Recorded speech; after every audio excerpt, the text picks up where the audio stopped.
Agradecer a presença do Sr. Engenheiro Pedro Nuno Pimenta Braz, Inspetor-Geral da Autoridade para as Condições de Trabalho, Dr. Jorge Manuel Maurício Pinhal, Diretor dos Serviços de Apoio à Atividade Inspectiva da Autoridade para as Condições de Trabalho.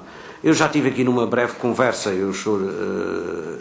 já tinham conhecimento daquilo que nós pretendíamos com estas audições e pronto, foi sugerido que houvesse uma brevíssima intervenção inicial sobre a posição ou aquilo que a Autoridade para as Condições de Trabalho tem a dizer sobre os nossos trabalhos e aquilo que nós pretendemos, e por isso eu dava a palavra. Até a palavra. Muito obrigado. Muito obrigado, Sr. Presidente, Srs. Deputados. Agradecer o convite que fizeram à Autoridade para as Condições de Trabalho para estarmos aqui. Este tema, vou ser muito breve, porque é um tema, e no que diz respeito à nossa missão da ACT, isto é, focando o tema e agora descodificando para a nossa missão, é um tema prioritário da nossa atividade inspectiva, quer do nosso plano de atividades, quer da nossa atividade proativa, quer da nossa atividade reativa. Devem compreender que temos milhares de reclamações, de tudo, não é? De todos, mas dessas reclamações, na seriação que fazemos, na sua priorização, como é evidente, este é um tema, os direitos de maternidade, de não discriminação, igualdade de género, são temas prioritários na nossa atividade, os direitos das grávidas, puérperas e lactantes, as licenças e dispensas de parentalidade, etc, etc. E, portanto, isto para nós é um assunto que qualquer inspetor, desde a sua formação, sabe que tem prioridade sobre todos, tem prioridade na nossa ação sobre todos os outros. Não é um assunto fácil de lidar propriamente na atividade inspectiva, porque implica também da outra parte, por vezes, alguma coragem para que nós possamos, para que a nossa ação também possa chegar até ao fim. E, portanto, é isto que tenho para já desde já dizer, não me alongaria mais, punha à consideração dos seus deputados algo que quisessem questionar a ACT sobre esta matéria. Então, nós recebemos isto.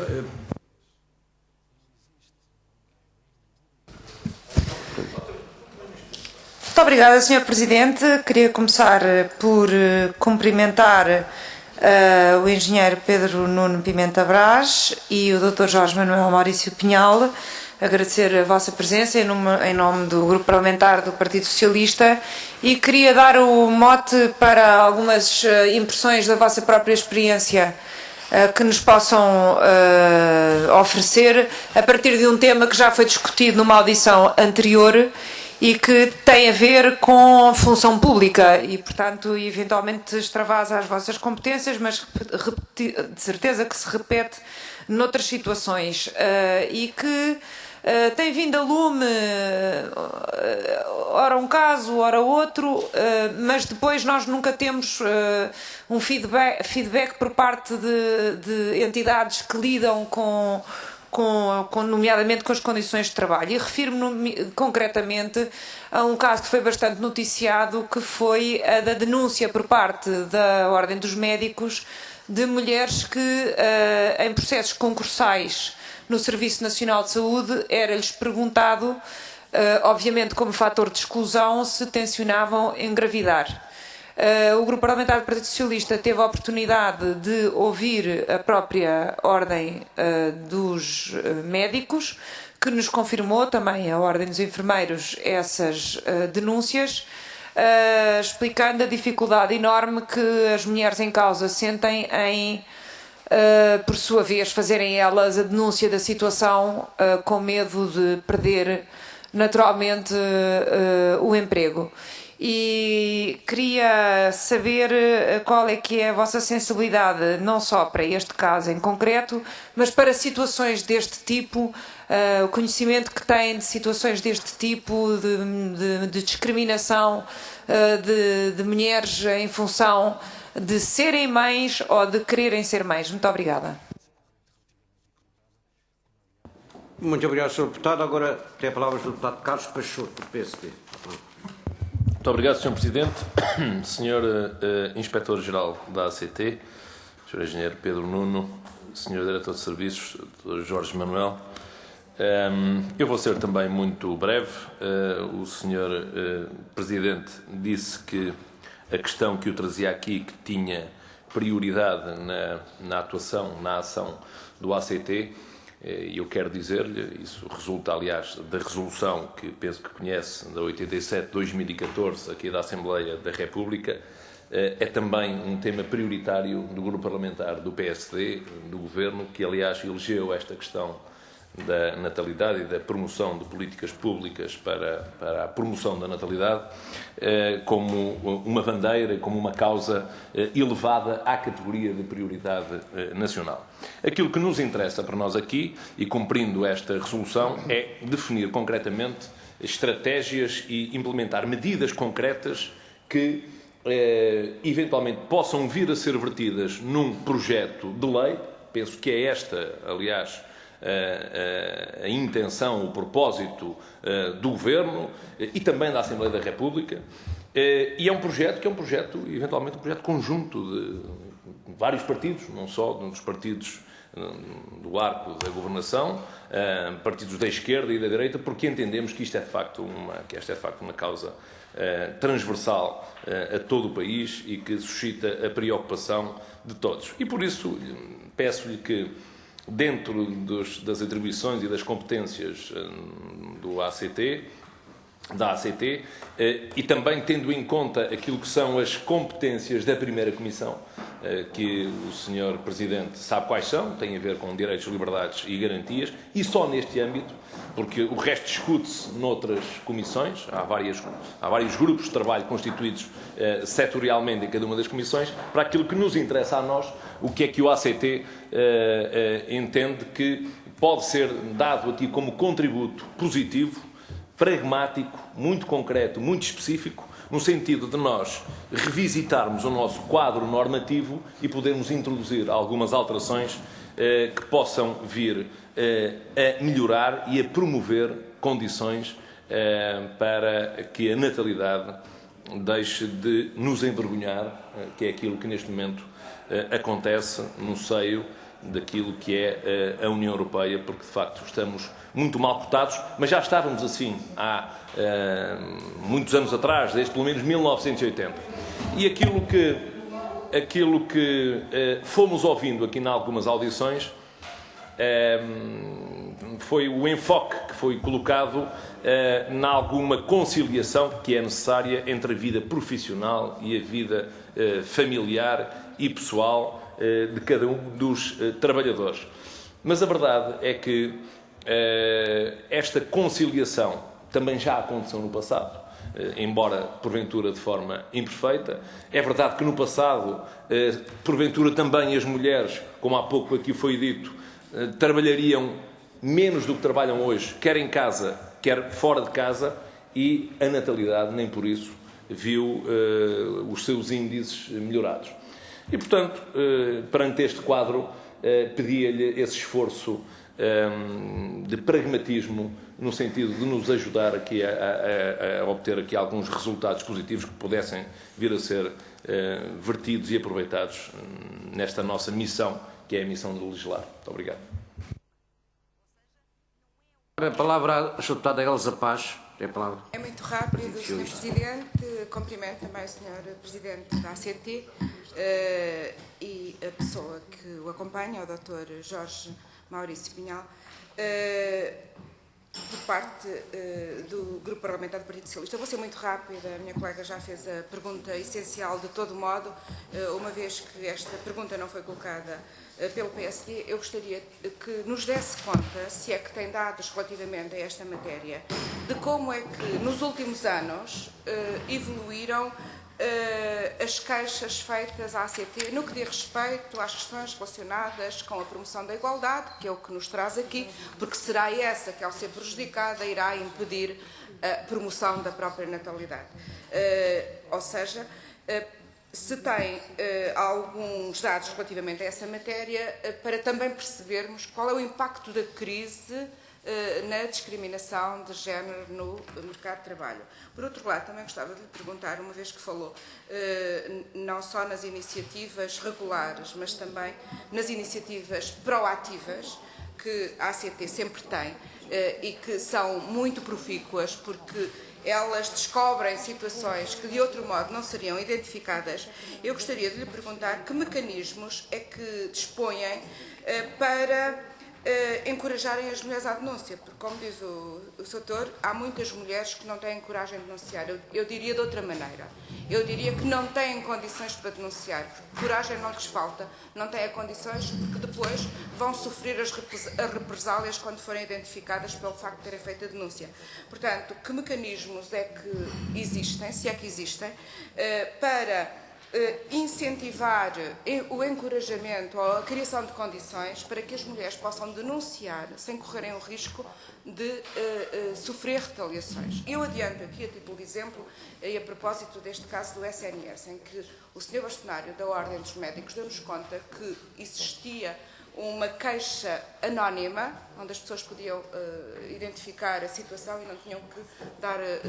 não tinham que se identificar justamente para poderem ser protegidas. Vale o que vale, eu acho que é muito importante, não sei se dispõem de um mecanismo idêntico ou outros que eventualmente possam ajudar a denúncia sem a identificação. Muito obrigada. Uma inscrição, a ACT está aqui a ser muito procurada em termos de perguntas e, portanto, é o deputado João Lobo que tem a palavra. Muito obrigado, Sr. Presidente. Senhor Inspetor-Geral, Senhor Diretor de Serviços, excelentíssimos colegas e colegas, também com celeridade. Sr. Inspetor-Geral, às vezes, em complemento da intervenção que o Sr. Deputado Carlos Peixoto produziu, enfim, queria que, se fosse possível, respondesse às seguintes questões. Recentemente, a Comissão Europeia elaborou uma comunicação projetando as medidas que, no domínio da saúde e no domínio das condições de trabalho, no período relativamente a 2015-2020, considera essenciais para que melhorem as condições de trabalho na Europa da União. E eu pergunto-lhe se a Inspeção de Trabalho, na parte em que essas matérias, porventura delas têm conhecimento, seguramente que terá, se relacionam com a proteção das crianças, das famílias e da promoção da natalidade, o que é que nos poderá auxiliar a propor para pensarmos no plano interno, promovermos estas matérias? A segunda questão é a seguinte. Corre na Europa, pelo menos no Reino Unido, uma nova prática que é a prática do horário zero. Horário zero é aquilo que chega, tem trabalho, trabalha, independentemente das horas, acabou o tempo que a entidade patronal ou que o empregador considera que é necessário e vai embora.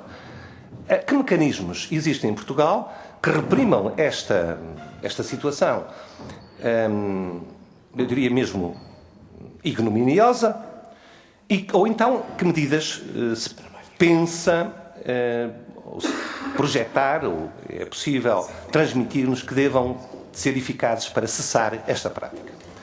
A terceira pergunta que eu gostaria de deixar é a seguinte.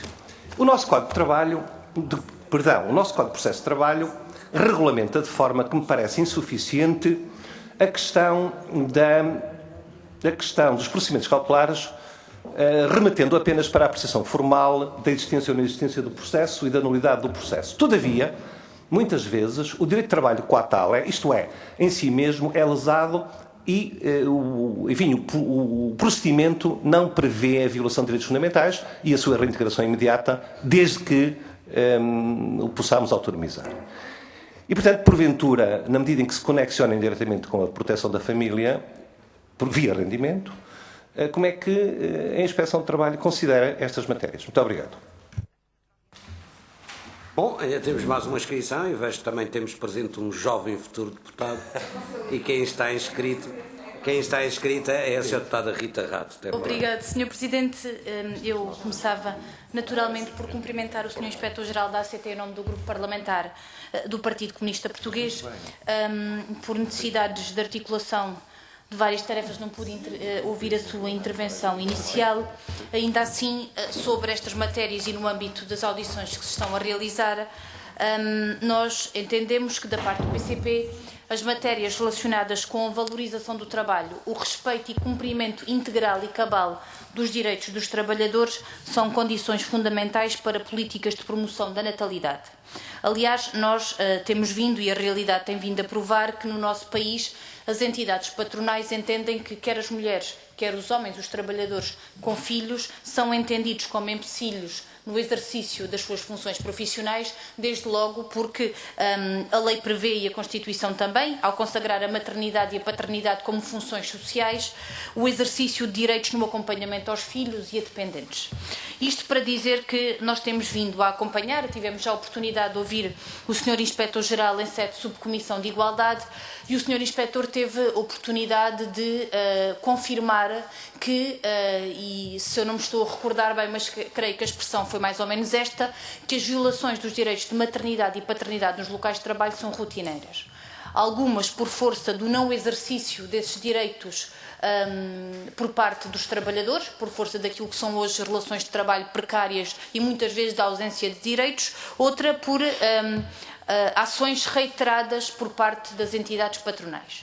E isto preocupa-nos profundamente. Aquilo que são situações no público e no privado de não garantia da jornada contínua de trabalho, do horário flexível, do não respeito pelo direito da amamentação e de aleitamento das trabalhadoras, do que isto significa na redução do horário de trabalho e que muitas entidades patronais não cumprem, na necessidade de garantir a falta justificada por ausência no acompanhamento aos filhos, um conjunto de outras matérias que nos têm vindo a preocupar e, sobretudo, a preocupar num quadro em que a ACT tem vindo a perder, não apenas do ponto de vista orçamental, mas também daquilo que são os seus meios inspectivos, desde logo do seu número de inspectores, um número significativo, e que nós entendemos que também isso acaba por premiar o incumprimento, uma vez que se torna humanamente impossível garantir o acompanhamento. Eu, por exemplo, recorrendo aqui ao relatório sobre o progresso da igualdade entre homens e mulheres no trabalho, no emprego e na formação profissional de 2013, que é o relatório da CIT,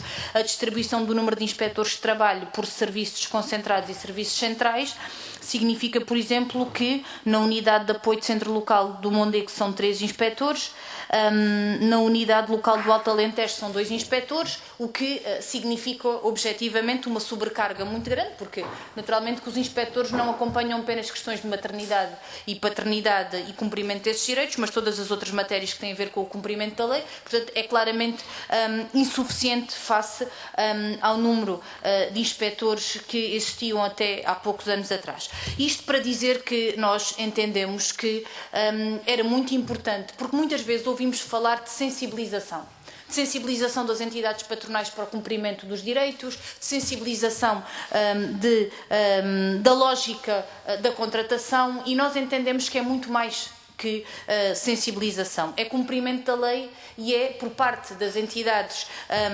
patronais, a obrigação óbvia, e em alguns casos, e em muitos casos constitucional, de garantir o direito à participação no mundo do trabalho por parte, designadamente, das mulheres e também dos homens trabalhadores. Nós temos estado a acompanhar situações. Há pouco tempo o Sindicato da Aviação dizia que, por exemplo, a TAP não tem estado a cumprir o direito que as mulheres têm a gozar a licença de aleitamento, porque, por exemplo, nas escalas de voo, e aproveito para perguntar se o sindicato já fez alguma denúncia escrita, porque foi numa declaração oral que ouvimos de um dirigente do sindicato dizer que na escala de serviço que está a ser atribuída não está a ser cumprido o direito que está previsto na lei de aleitamento e amamentação, na forma de organização dos voos, e por isso, também por isso, a impedir o exercício desses direitos a muitas trabalhadoras da TAP, designadamente no quadro do cumprimento dos seus horários de trabalho. Isto, naturalmente, que nos preocupa, quer no público, quer no privado. Nós tivemos, há uns tempos atrás, a situação extraordinariamente grave de ser a TAP que não garantia o pagamento do subsídio por assiduidade, porque as trabalhadoras tinham gozado a licença de maternidade, e neste caso a empresa entendia que elas tinham faltado ao trabalho e não pagava o subsídio de assiduidade. Essa situação, por força também da luta das trabalhadoras, foi ultrapassada, mas a situação, no nosso entendimento, é grave, e esta denúncia de facto carece de comprovação de que se trata efetivamente de uma violação dos direitos de maternidade e paternidade. Nós estamos a anos-luz de uma situação, por exemplo, como na Dinamarca, em que no gozo de uma licença de maternidade e de paternidade é a entidade patronal que paga não apenas essa licença, como paga a contratação de outro trabalhador. Nós não estamos nesse patamar, nunca estivemos. Efetivamente, os direitos que temos prevêem da Constituição e do período revolucionário em que o direito à proteção na maternidade não vem desse tipo de perspectiva por parte das entidades patronais, vem de outra lógica de conquista de direitos democráticos, mas ainda assim nós entendemos que, em matéria de outras políticas económicas e sociais de promoção da natalidade, importa ter no cerne das políticas uma concepção de valorização do trabalho e dos trabalhadores que efetivamente não marca, e as últimas alterações ao Código confirmam isto. Nós tivemos a oportunidade de transmitir a nossa opinião sobre o que significava, por exemplo, o fim da obrigatoriedade do envio dos horários de trabalho e de outras matérias, porque passou a não ser obrigatório o envio por carta e, portanto, pode ser feito apenas por e-mail, pode não ser obrigatório também a fixação dessas alterações. Portanto, nós entendemos que estas alterações ao Código em nada promoveram uma política de promoção da natalidade, muito pelo contrário, continuamos a acompanhar com preocupação aquilo que todos os dias nos vem dos locais de trabalho, que são de violação dos direitos de maternidade e paternidade, e entendemos que é muito importante o papel que a ACT possa ter no plano inspectivo e punitivo relativamente a estas matérias e haja de facto condições que não vimos previstos no Orçamento de Estado para 2015 de contratação dos meios materiais e humanos necessários para o cumprimento da missão da ACT. Muito obrigada. Portanto, para responder a este conjunto de questões e de intervenções de deputados, tem a palavra o Sr. Inspetor-Geral das Autoridades das Condições de Trabalho. Obrigado, Sr. Presidente. Em primeiro lugar, se falhar alguma resposta, peço que me avisem e me informem, porque tenho aqui um conjunto de perguntas, ver se consigo responder a todas. A primeira questão da Sra. Deputada Isabel Moreira, do facto das médicas do Serviço Nacional de Saúde e de factos que vieram relatados na comunicação social, temos a primeira dificuldade da parte da ACT, que desde que sejam médicos funcionários públicos, nós não temos qualquer hipótese de intervir. Mas posso mutatis mutandis, se acontecesse no privado, se acontecer no privado, e pode acontecer também em hospitais privados e em hospitais EPS, em que os médicos sejam contratados ao abrigo do contrato individual de trabalho, nós podemos intervir.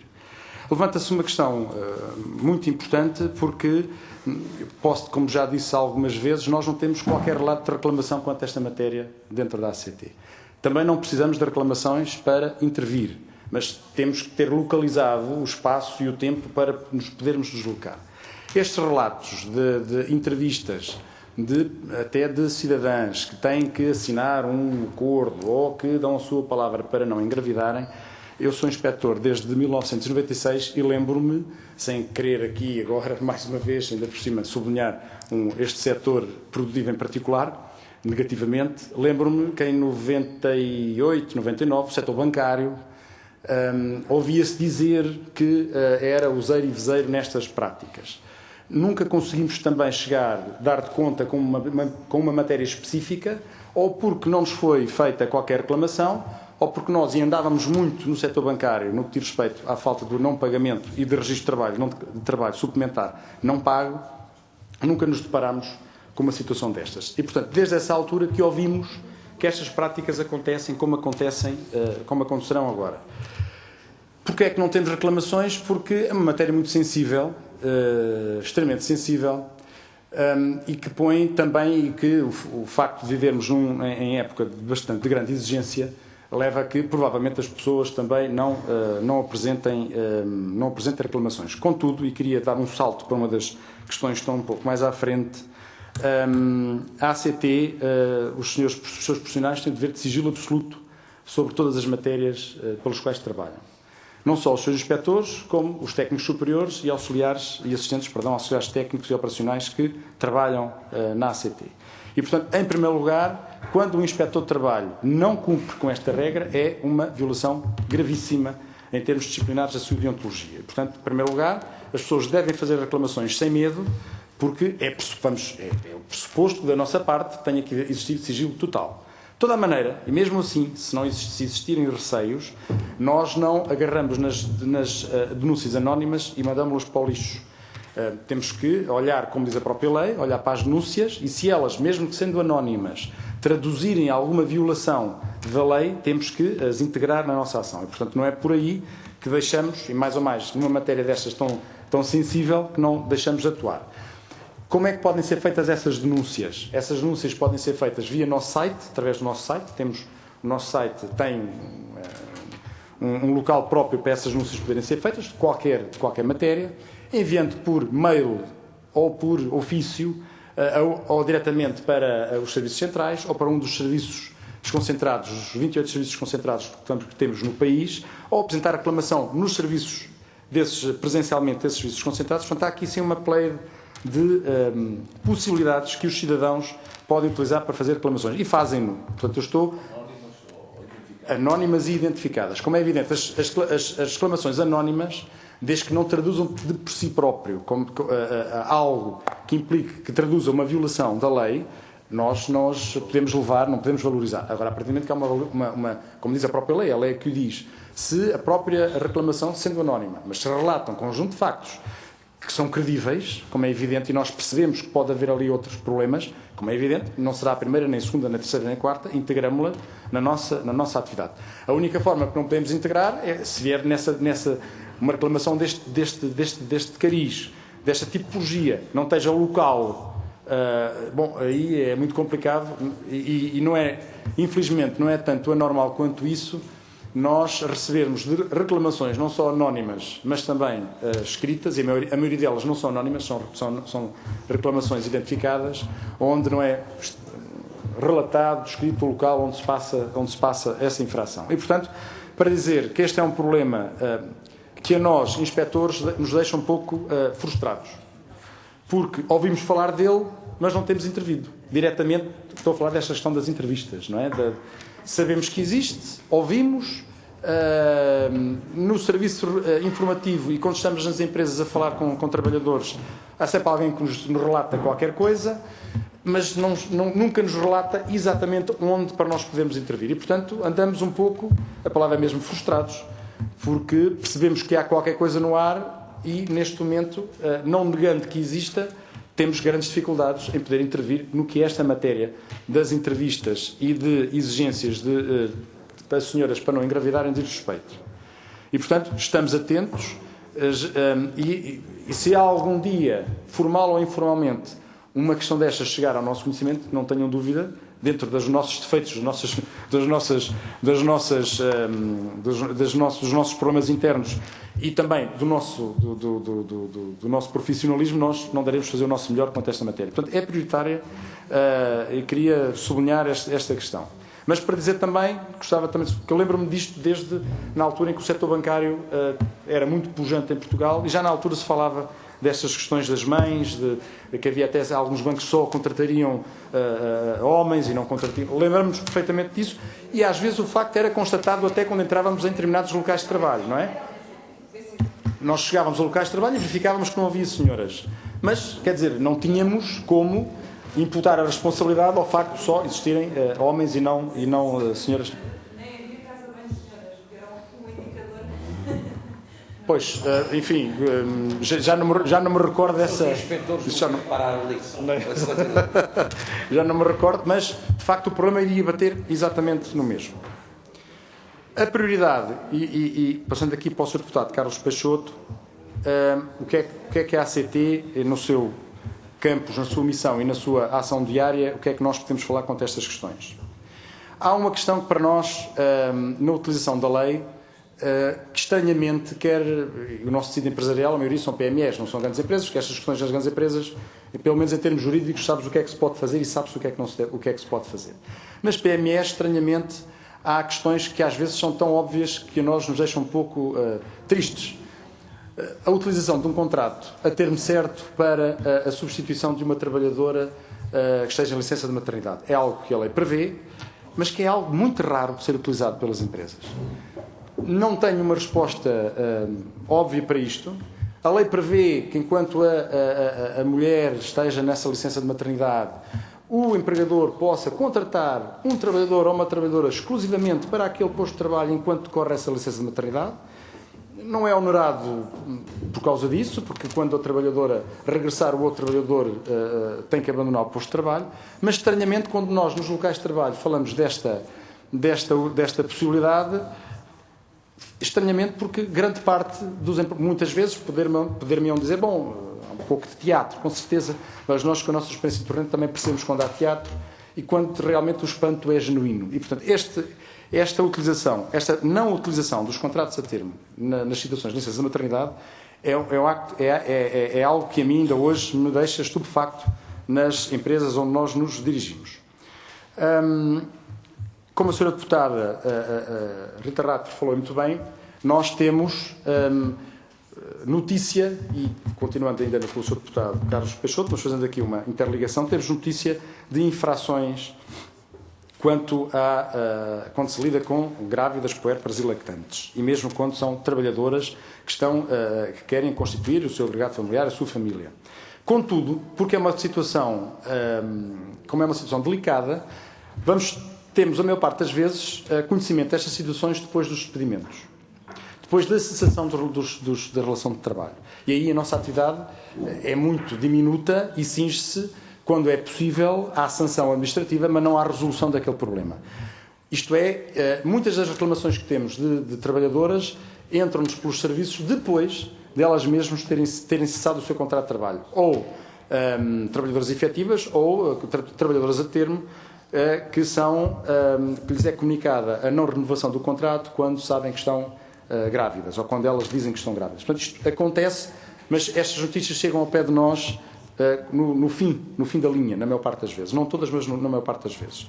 Há algumas questões que nós, no nosso dia-a-dia, acharíamos interessantes de equacionar, mas, enfim, deixo aqui assim à consideração, obviamente, dos senhores deputados, não querendo, obviamente, entrar na vossa missão, mas já que estamos a falar destas matérias, na conciliação da vida profissional e familiar e naquilo que nós vemos nas empresas a toda a hora, tem a ver, por exemplo, com os tempos de reforma. Para nós, a ACT, e falando com alguns colegas, não nos chocaria, por exemplo, que o tempo de reforma das trabalhadoras fosse diferente dos homens. Que fosse maximizado a partir do número de filhos que fossem tendo, um ano por filho, não sei. Porque era um incentivo que poderia ser dado. Porque, de facto, ainda hoje, eu acredito que em minha casa também me esforço, mas a minha mulher trabalha muitíssimo mais que eu. E, portanto, é um desgaste normal que ela tem. E, portanto, é um desgaste natural que ela tem, superior ao meu. E, não vale a pena negar essa. E seria uma forma, enfim, deixo à consideração dos seus deputados, seria uma forma de estímulo, é uma ideia. Porque depois, esta conciliação, além destes aspectos positivos, há algumas matérias, e que não é solução para tudo, mas há algumas matérias, e agora é uma opinião pessoal, não é da ACT, portanto queria que isso ficasse porque não é pacífica, e vão ver exatamente o que é que eu vou referir. Há algumas matérias que eu acho que exigem alguma criminalização das mesmas. E há algumas matérias a nível destes direitos, e fazendo a interligação também para o Código de Processo de Trabalho, mas, indo um bocadinho mais atrás, não é tudo a preto e branco, não é? Há muitos cinzentos, não estou a dizer que fosse tudo, mas quando as coisas fossem mesmo pretas, eu acho que há questões que deviam ser claramente os sinais que o legislador poderia dar no que diz respeito a alguns aspectos da vida, da vida do trabalho. Eu defendo isto, em alguns casos também extremos de salários em atraso, também é outra matéria, mas casos também muito extremos. Mas no que diz respeito a grávidas, puérperas e lactantes, há questões que o legislador, que são o caso dos seus deputados, que saberão muitíssimo melhor que nós, analisadas, eram sinais que poderiam ser dados em termos de criminalização. Porque, de facto, há questões de trabalhadoras grávidas que nos chegam depois de terem acontecido despedimentos, que, de facto, nós, a ACT, que somos autoridade administrativa, já levantamos a sanção, mas aquela questão nós já não conseguimos resolver.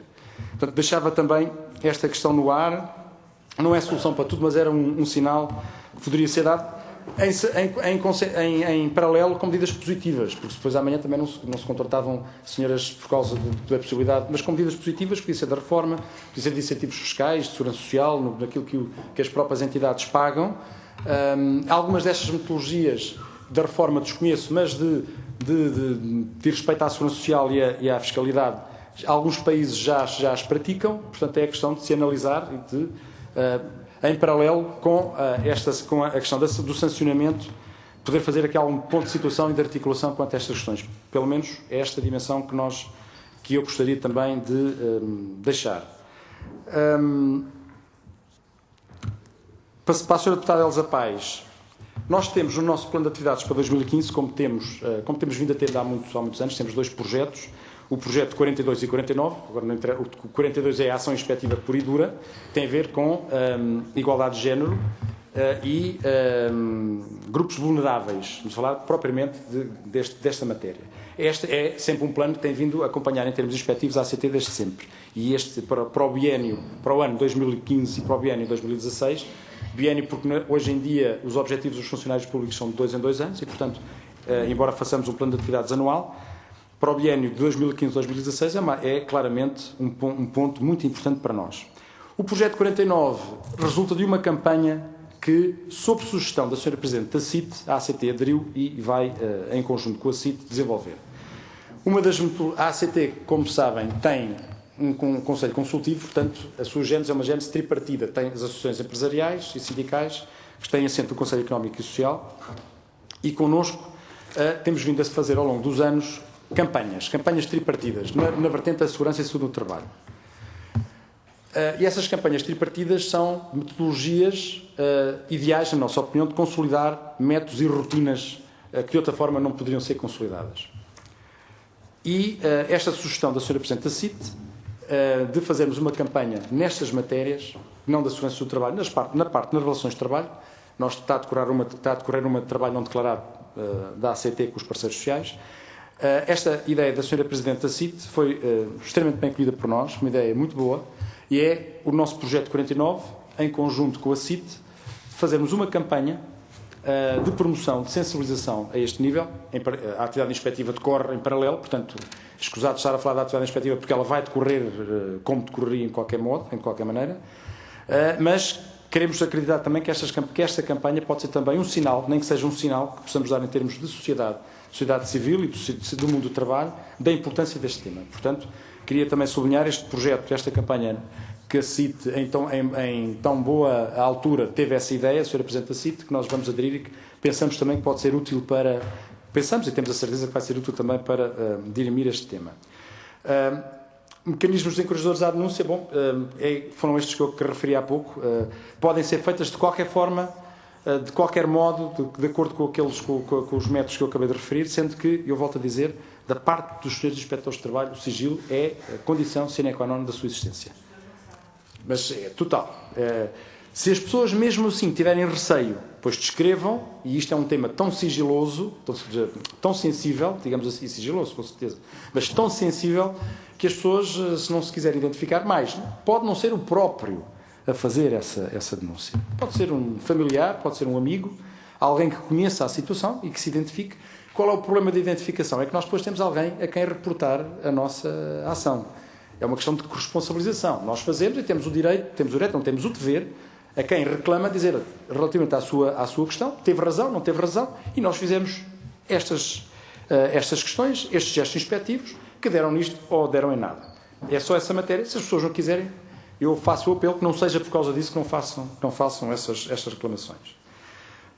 Estratégia de segurança e saúde do trabalho, que eu penso que seja o que o Sr. Deputado João Lobo referiu, a comunicação estratégia da Comissão Europeia para o ano 2015-2020 sobre segurança do trabalho e que diz respeito a famílias e a grupos vulneráveis. A estratégia da União Europeia não desobriga o Estado a fazer a sua própria estratégia. E, nesse sentido, a ACT, em conjunto com os parceiros sociais, neste momento estamos não é com base, mas lendo a estratégia europeia, estamos a escrever, a desenvolver a nossa própria estratégia, que irá ser depois enviada ao Governo, porque a estratégia não é da ACT nem dos parceiros sociais, tem que ser do Estado, e depois, certamente, os seus deputados, não sei, a discussão há de ser alargada, com certeza, e neste documento que está a ser feito, vamos também, obviamente, chamar outros parceiros institucionais da administração pública que têm uma palavra muito importante a dizer quanto a esta matéria. E, portanto, os grupos vulneráveis são muito importantes no que diz respeito à segurança e saúde do trabalho. Não só porque, quando se fala, por exemplo, de quedas ao mesmo nível, uma coisa é falar de quedas ao mesmo nível de um trabalhador, não vou dizer normal, porque uma senhora grávida é normal, mas de um trabalhador ou de uma trabalhadora que não está grávida, ou de uma trabalhadora que tem estado de gravidez. E, portanto, a incidência das metodologias tem que ter um outro cuidado e uma outra ênfase. E, portanto, essas questões estão a ser analisadas, estão a ser integradas. nomeadamente uma delas que se insere aqui, não tem a ver com este tema, tem a ver também com o crescente envelhecimento dos trabalhadores e da sociedade em termos gerais, que tem implicações diretas também com essas matérias. E, portanto, as grávidas, as mulheres, os grupos mais vulneráveis estão presentes na elaboração desta estratégia. O horário zero, eu posso ligá-lo aos tempos de trabalho, digamos assim, e de facto há situações muito complicadas hoje em dia no mundo do trabalho em Portugal, e posso dizer que não há uma evolução, infelizmente, muito grande nos últimos anos para cá. Eu sou inspetor desde 96 e tenho que dizer que, no que diz respeito à infração aos tempos de trabalho, não temos evoluído nada. Assumo aquilo que estou a dizer. É de longe a matéria onde nós autuamos mais entidades empregadoras, é tempos de trabalho. Hoje em dia presumimos e temos a certeza, mal ou bem, não nos cabe a nós fazer esse juízo, cabe-nos fazer o juízo em termos da aplicabilidade da lei, não é? No dia a seguir, mas da bondade do legislador não. Mas há um conjunto de instrumentos e mecanismos que permitem uma flexibilidade bastante grande na construção de instrumentos de tempos de trabalho e de mecanismos para flexibilizar a vida das empresas à vida das pessoas. Bom, são raros os mecanismos que o Código possui que são aplicados na vida cotidiana. O que leva a uma prática, muitas das vezes, totalmente inaceitável, que resulta do desconhecimento total do que está no Código. E, portanto, uma das questões que a ACT defende é que, e volto a sublinhar, não pondo em causa a bondade da alteração disto ou daquele instrumento, todos nós temos a nossa opinião, mas enquanto técnicos não nos cabe dar esse aporte, é isso que eu vou dizer, dar o aporte sobre a avaliação de como esse articulado do Código tem sido implementado. E eu penso que isso falta, salvo devido respeito pelos seus deputados e por quem legisla a cada momento, não tem sido feita uma avaliação dos diferentes articulados do Código, sempre que é feita uma articulação a esse Código. E muitas das vezes são feitas alterações a articulados de códigos de instrumentos que não estão testados ainda no terreno. Ou não estão testados porque não resultam, ou não estão testados porque não há informação para que eles sejam utilizados. E, portanto, era importante que não fosse feita uma avaliação, sempre que se quisesse fazer uma alteração em tempos de trabalho no Código, perceber o que é que existe, o que é que está a resultar, o que é que não está a resultar, e nós estamos cá para dizer o que é que se passa e o que é que não se passa. E, portanto, para sublinhar que, de facto, e confirmo, a questão dos tempos de trabalho e no que diz respeito aos trabalhadores em gerais e às grávidas, puérperas e lactantes, é claramente uma situação grave no nosso mundo do trabalho, mas que, infelizmente, não tem evoluído ao longo dos anos. Os procedimentos cautelares, eu acho, ligo com aquilo que falei há pouco. Com certeza, para nós até nos facilitava. Aqui a arquitetura legislativa tinha que ser revista, provavelmente, mas para nós há situações emergentes que de outra forma não são resolvidas, não é? Até porque depois temos os próprios riscos psicossociais. Uma grávida que faz uma reclamação, ou que alguém reclama, vamos imaginar uma empresa. É a minha experiência como inspetor e aqui do meu colega, certo, é a mesma. Quando há uma reclamação de tempos de trabalho que chega de um sindicato, que chega de um cidadão individualmente, nós, como é óbvio, não vamos dizer de onde veio a reclamação, entramos na empresa, porque nós não precisamos de reclamação para temos as nossas ações proativas e reativas, não dizemos de onde é, podemos, por exemplo, chegar ao trabalhador que está no ponta da mesa, mas começamos pelo outro lado completamente diferente para não haver desconfianças. Mas, se o problema é com uma grávida, com uma trabalhadora que está da amamentação, de aleitamento, bom, não há como não ir direto ao assunto. Não podemos fingir que falar com o trabalhador do lado quando queremos. E a maior parte das vezes essa trabalhadora fica em situações muito complicadas em termos de coação e quando eu digo riscos psicossociais, e portanto é natural que essas medidas cautelares pudessem de alguma forma ajudar, porque mesmo como o Código de Trabalho diz a determinada altura, após sentença judicial, que a trabalhadora é reintegrada, pode ser reintegrada na empresa, na entidade empregadora, torna-se muito complicado, não é? Torna-se muito complicado porque, tirando exceções, nas PMEs torna-se muito complicado e são situações irresolúveis. Respondendo à senhora deputada Rita Rato, como, portanto, algumas coisas já referi, as violações às matérias que estão no Código, no que diz respeito a este tema, muitas das vezes chegam-nos, eu vou repetir, no fim da linha, chegam-nos quando tudo já se passou, e, portanto, se existisse um mecanismo cautelar para nós ACT, que somos quem utiliza o Código no terreno, seria interessante. E, portanto, como é uma matéria muito sensível, para nós seria interessante existir aqui alguma, se possível, e agora falo também com algum desconhecimento, algum mimetismo face a alguma legislação que exista em termos europeus quanto a esta matéria. Porque há países que têm feito, e em algumas matérias nós não estamos tão atrás, em termos legislativos, não estamos tão atrás do que melhor se faz na Europa, e não estamos. Em termos legislativos, não estou depois a falar da aplicação no terreno, mas há algumas matérias, no que diz respeito a lidar com estas situações, até de medidas cautelares, que alguns países já utilizam e que para nós seriam muito interessantes também de utilizar. Como é evidente, também já o repeti, os nossos meios neste momento são escassos, já o disse e, portanto, continuo a dizê-lo com toda a frontalidade, faltam-nos muitos inspectores e, portanto, gostaríamos de ter à volta de 450 inspectores, quando eu já me referi, que era o número em rotineiro, no bom sentido da palavra. Somos 311 neste momento, já fomos esse número aí há alguns anos e, portanto, para podermos ter uma ação mais assertiva no terreno, com certeza que gostaríamos muito de ter mais pessoas para trabalhar no terreno. Sendo que é um processo, a formação do Inspetor de Trabalho é um processo que não é de hoje para amanhã.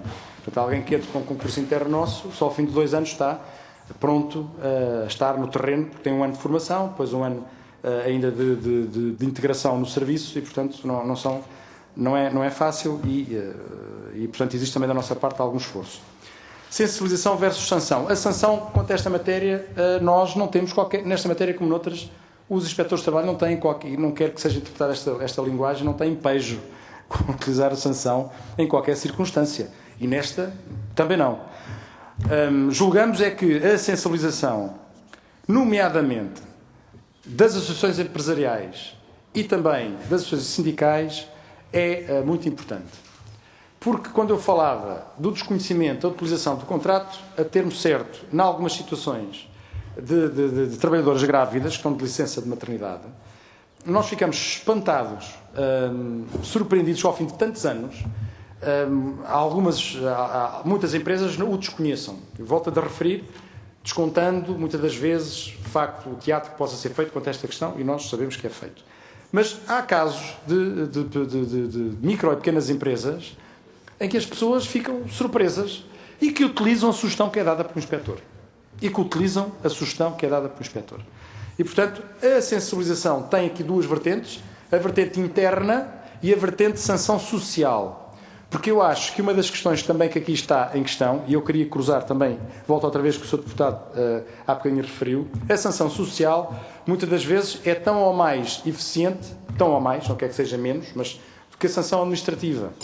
Por exemplo, sei de locais, de países, onde determinados fundos, quer comunitários, quer de estímulo à produção, são vedados a empresas em que tenham sanções no que diz respeito a grávidas, puérperas e lactantes. Estou-me a lembrar de um programa, é muito além, como se costuma dizer, é muito para a frente, certamente não, que seria em Portugal seria muito complicado, mas de restaurantes de topo de gama, e eu não quero que o setor da restauração pense que eu agora estou aqui a ferir exatamente esse setor, exatamente, já estou viva, mas restaurantes para quem tenha posses de fazer um circuito gastronómico em determinadas situações, há um programa feito pela própria Associação Empresarial, em que diz que os restaurantes XY não identificam-nos porque tiveram problemas de sanções com trabalhadoras grávidas, puérperas e lactantes. Isto é, estudar algum mecanismo de sanção social, porque a sanção social dói, em alguns casos, se calhar mais do que o pagamento de uma coima, e, portanto, é também uma das sugestões que gostaria de deixar. Da TAP, não temos notícia sobre aquilo que a Sra. Deputada falou, aqui com o meu colega, pode ter entrado agora aqui na nossa delegação de Lisboa, digo isto é, a direção e a direção de serviços de apoio à atividade inspectiva não tem, mas não quer dizer que essa, atenção, eu não tenho conhecimento, mas esta reclamação pode ter entrado pela nossa delegação de Lisboa. Eu estar a dizer que não tenho conhecimento e os colegas de Lisboa estarem com este tema. De qualquer forma, nós iremos ver o que é que se passa sobre esta questão e até pode ser que o sindicato em causa tenha, porque não é nós que temos que fazer reclamação, as reclamações podem entrar por nós também, mas geralmente vão para os serviços concentrados e até pode ser que a nossa delegação de Lisboa tenha também já esta reclamação, mas como lhe direi, eu pessoalmente não tenho conhecimento da mesma. Não sei se respondi a tudo. Sr. Deputado Rita Rato, para uma segunda... Se nos permitisse, Sr. Presidente, é porque nós entendemos que é tão importante sempre ouvir o Inspetor-Geral da ACT para o PCP sobre estas matérias. Exatamente. E que nestas matérias em concreto, e porque se fosse possível, eu não sei se é possível, mas não sei se está prevista uma segunda ronda. Não, nós aqui não temos estabelecido assim regras rígidas. Mas de qualquer maneira, a única coisa que eu pedia era a Sra. Deputada que fosse o mais breve possível. Então temos já uma audição logo agora a seguir. Então e muito rápido, terminar esta. Se nos permite, é muito rápido. Eu acho que há questões que foram aqui colocadas que têm vindo a merecer reflexão por parte dos grupos parlamentares, mesmo relativamente ao despedimento das grávidas. Nós propusemos, mesmo em caso de despedimento coletivo, apresentámos recentemente uma proposta que não colheu por parte dos outros grupos parlamentares, que se prendiam com a possibilidade, em caso de despedimento coletivo, e quando se verificasse que havia essa possibilidade de haver uma reintegração da trabalhadora puérpera, grávida ou lactante numa outra empresa do grupo empresarial. Porque é despedimento coletivo em relação a uma empresa, mas não no seio do grupo. Isto para dizer que temos acompanhado esta matéria. Eu não posso deixar de lhe colocar aqui uma questão, porque nós tivemos conhecimento através da Comissão de Trabalhadores da ACT, nós já confrontámos o Sr. Ministro com esta matéria, ele nunca quis responder, o Sr. Ministro da Solidariedade do Emprego e da Segurança Social, várias vezes em sede do Orçamento de Estado, também é um Ministro que responde pouco aos requerimentos enviados pelos grupos parlamentares e pelos deputados e, portanto, é difícil a fiscalização destas matérias quando são centrais numa sociedade democrática, mas isto que tinha a ver com uma questão que, ainda mais sendo o Sr. Inspetor um inspetor de carreira, eu imagino que é sensível a elas, que tem a ver com o facto de não ter sido autorizado a jornada contínua e o horário flexível em alguns casos, designadamente com o alargamento do horário de trabalho. Se o Sr. Inspetor-Geral confirma isso, e também relativamente à marcação de férias. E eu imagino que sejam orientações da tutela, e gostaria de perguntar se são ou não, não deixa de ser irónico que na ACT a não garantia da jornada contínua e do horário flexível para acompanhamento a filhos possa ser difícil, mas naturalmente que deve haver uma justificação para tal. Nós não podemos deixar de o registar como negativo e também assumindo aquele compromisso que temos feito com as entidades representativas dos trabalhadores, não poderíamos deixar de colocar isto. Aproveitando também o facto de aqui estar e não querendo com isto responsabilizá-lo, porque nós entendemos que os deputados fiscalizam o Governo e não os inspectores e, portanto, a nossa fiscalização é aos membros do Governo, mas porque recentemente foi noticiado e o Ministério também ainda não nos respondeu relativamente ao número de contratos de emprego e inserção nos vários ministérios disponibilizados, e nós já pedimos estes dados há mais de 30 dias e o Governo é obrigado a responder, não o fez, e portanto foi noticiado que também na ACT haveria situações de contratos de emprego e inserção. Eu gostaria, se nos permite, de também com franqueza colocar-lhe esta questão. Muito obrigada. Sra. Deputada, naturalmente que as suas questões foram aceitas porque se incluem no âmbito vasto do que estamos aqui a tratar, que são as políticas públicas para a proteção das crianças e das famílias e para promover a natalidade. Portanto, está dentro desse âmbito vasto que é o nosso objetivo e, portanto, tem a palavra o Inspetor-Geral para responder. Muito obrigado, Sr. Presidente. Vamos começar, então, pelas jornadas contínuas. Em primeiro lugar, quero sublinhar que é extraordinário, e não vou responder às perguntas da Sra. Deputada, mas deve ser a única Direção-Geral que é verificada sobre estas matérias, o que não posso deixar de sublinhar quanto a essa questão, e tenho todo o gosto em responder. Jornadas contínuas, são permitidas na ACT, para inspectores de trabalho, não, porque são contra a nossa disponibilidade permanente. Agora, há inspectores de trabalho com jornadas flexíveis. E, portanto, quando se diz que não há jornadas flexíveis em inspectores de trabalho, não é verdade. Há 50, e agora não vou dizer os nomes, porque depois também sou apanhado na curva com o número. Mas os inspectores... Exato, portanto, ainda por cima. Mas há inspectores de trabalho com jornadas flexíveis e cabe a cada um dos dirigentes dos serviços concentrados autorizar ou não, porque essas matérias das jornadas flexíveis não vêm sequer ao conhecimento da direção. Jornadas contínuas, e assumo, existem jornadas contínuas na ACT para técnicos superiores, dezenas delas, para auxiliares, para assistentes técnicos e operacionais. Para inspectores de trabalho é uma decisão minha, porque não é compatível não só com a nossa disponibilidade permanente, que temos de estar a toda a hora do dia, e com aquilo que se recebe a mais para termos essa disponibilidade. E não é gerível, é a minha perspectiva, não é gerível ter e como disse a Sra. Deputada muito bem, ter uma unidade orgânica que infelizmente em vez de ter 10 inspectores tem só 2 ou 3. Gerir essa unidade com jornadas contínuas, com pedidos diários que chegam de atuação no terreno, a fora de horas, a toda a hora, ninguém consegue gerir essa matéria com jornadas contínuas. É totalmente contrário à nossa disponibilidade, não é gerível, além de que para o próprio dirigente seria complicadíssimo responder à direção em tempo útil a reclamações que chegam a todo momento. E, portanto, isso assume carreira inspectiva, eu não tenho autorizado e não vou autorizar jornadas contínuas.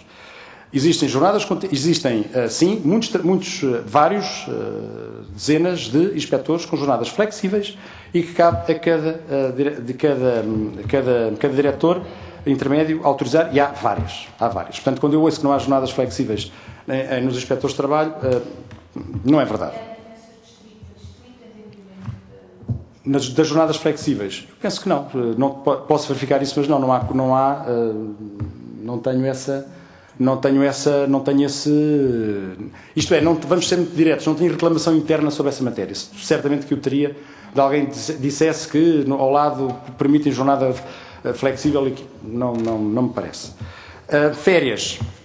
Muito bem, férias têm os dias de férias normais que qualquer funcionário público, mas sob as tolerâncias que foram dadas, e foi isso que esteve aqui em causa, que foram dadas para o funcionalismo público, sobrepõe-se, as tolerâncias são dadas, como é óbvio, mas sobre as tolerâncias sobrepõe-se a missão que nós temos para ser desempenhada diariamente.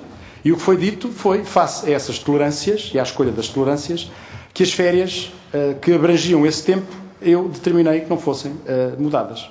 É uma decisão minha também, é uma decisão administrativa, porque sem as quais a casa arrisca-se em alguns sítios a ficar parada. E, portanto, quem tem férias, tem as férias marcadas, de certeza que ninguém marcou férias para o dia 24 de dezembro, e, portanto, não tenho esses problemas para o dia 24 de dezembro, ninguém marcou férias para o dia 24 de dezembro, e, portanto, é uma decisão que tem a ver exclusivamente com o funcionamento da ACT. Quem não marcou tem as tolerâncias normais, óbvias, que decorrem da decisão do Governo. Contratos de emprego e inserção. Temos 43 contratos de emprego e inserção. Os contratos de emprego e inserção resultam de um diploma do legislador. Portanto, os 43 contratos de emprego e inserção que existem na ACT não são piratas. Isto é, não é trabalho não declarado. Nós não decidimos ir buscar 43 pessoas e colocá-las ilegalmente na casa. Elas são sancionadas através de protocolo, cada um delas com o Instituto de Emprego e Formação Profissional. Fizemos, por causa das notícias que chegaram na comunicação social, porque quero-lhes dizer que não chegou à ACT nada do seu provedor a colocar-nos questões sobre esta matéria dos contratos de emprego e inserção, mas começou a chegar tanta questão, tanta notícia na comunicação social, que até julgámos que éramos os únicos que tínhamos também contratos. Mas acho é interessante que depois a coisa é sempre sublinhada na ACT. E, portanto, depois, nós não somos entidade que controla os SEIs, como é óbvio, é o Instituto de Emprego e Formação Profissional, mas fizemos uma auditoria interna imediata, porque podia ser que tivéssemos a desempenhar não, podia ser que alguma das pessoas estivesse a desempenhar tarefas que estivessem fora do que está estipulado na lei. A nossa auditoria interna disse que não. E, portanto, chamei mais uma vez a atenção de todos os colegas que utilizam aqueles cidadãos E, portanto, não me parece que estejamos a fazer, a ACT neste momento são cerca de 800 funcionários, desses 800 temos 43 contratos de emprego e inserção, que respeitam a lei, e, portanto, não tenho quanto a essa matéria. Não, só questão administrativa, questões administrativas muito simples de tarefas acrescentes mais operacionais do que nem pensar tudo o resto. Tudo está obedece de acordo com o que está na lei e, portanto, quem nos tem que avaliar no que diz respeito a essa matéria, o Estatuto de Emprego e alguma auditoria da Inspeção-Geral de Finanças, da Inspeção-Geral do nosso Ministério. Estamos à vontade que nos últimos anos tivemos 2 auditorias da Inspeção-Geral de Finanças e 2 da Inspeção do nosso Ministério, portanto, digamos que houve alguém que nos perguntava se estávamos preparados para mais alguma auditoria. A resposta que nós temos é que, mesmo que não tivéssemos, isso serviria de alguma coisa. Portanto, faz parte da rotina normal e, portanto, com essa dos 6, os contratos de emprego e inserção, é isso que eu tenho a dizer, não temos nada a esconder, ainda não o dissemos em voz alta porque nunca nos foi perguntado. A tutela sabe disto porque nós reenviámos o nosso parecer interno, o nosso parecer interno da nossa análise, que foi feita na nossa auditoria, enviámos para cima, porque podia ser que pudessem ser questionados a toda a hora e a todo o momento, e portanto esta é a realidade, e portanto temos as portas, estão mais do que abertas para todas as questões que... Agora, também obviamente, e quero também já aproveitar, gostaria de ter mais meios, com certeza. Eu, por acaso, já tinha pensado nisso. Já tinha pensado, porque houve aí uma fase em que só faltou dizer precisamos de mais meios. Mas isso, enfim, não é inédito e acontece em muitos casos neste país. E sobretudo aquela nota de vermos que há uma inspeção que também é inspecionada, o que é algo de interessante e demonstra que o Estado funciona. E, portanto, nós queremos agradecer a vossa presença cá, a disponibilidade para darem todos estes esclarecimentos. Penso que foram muito úteis para os nossos trabalhos e só me resta desejar as maiores felicidades à inspeção. Muito obrigado.